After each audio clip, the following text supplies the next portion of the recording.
Hey everybody, David Alter here for Rink-Wide Toronto, presented by Bodog. Make a play at Canada's choice for free casino games, sports odds, and poker strategies, where tonight the Toronto Maple Leafs visit the Washington Capitals at the appropriately named Capital One Arena here in Washington, D.C. And we'll start with some good news.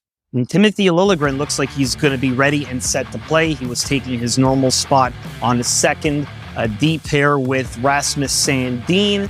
Did see him walking out with a little bit of an ice bag on his hand. Sheldon Keefe saying he wasn't really concerned about Liljegren not necessarily being available because x-rays on his hand came back negative. So that's good news. There will be no changes on defense. They did call up Mac Hollowell just in case, but it's actually not just because of Liljegren. Apparently there's another defenseman who's a little bit banged up as well, and so that's why Hollowell was called up. But Sheldon Keefe does not expect any changes there, and he doesn't expect any changes with the forward group as well. So Wayne Simmonds is going to continue to be a scratch. Mitch Marner's continuing to play with John Tavares on that second line.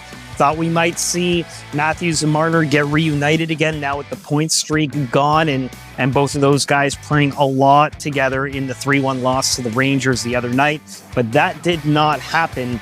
Ilya Samsonov will get the starting goal against his former team. Of course, that's not the first time he managed to win in his season debut against the Washington Capitals back on October 13th, but this is his first time in DC, so there will certainly be a lot of emotion there, and there'll be a lot of emotion for Alex Oevechkin, who is taking part in another game against the Toronto Maple Leafs and looking for goal number 801 and goal number 802. Of course, he had that hat trick against the Chicago Blackhawks earlier in the week, and looking to tie and perhaps pass Gordie Howe for second on the all-time goals list. Leafs are trying something different here during the morning skate here, which was kind of a pseudo practice because they took yesterday off to travel. They actually experimented with a 5-4 power play with Mitch Marner moving as the lone defender up top. And Mitch Marner's had that defensive tendencies before, so that makes sense. And moving Michael Bunting from PP2 to PP1.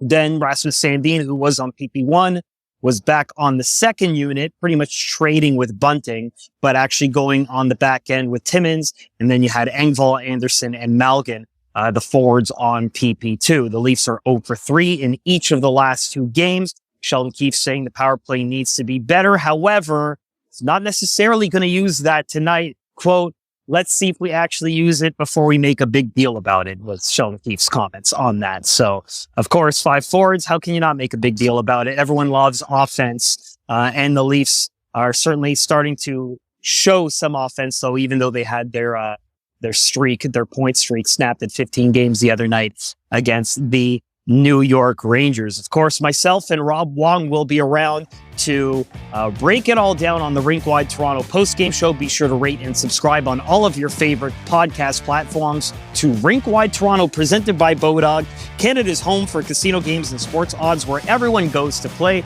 Rink-Wide Toronto, pre-game, post-game, every game.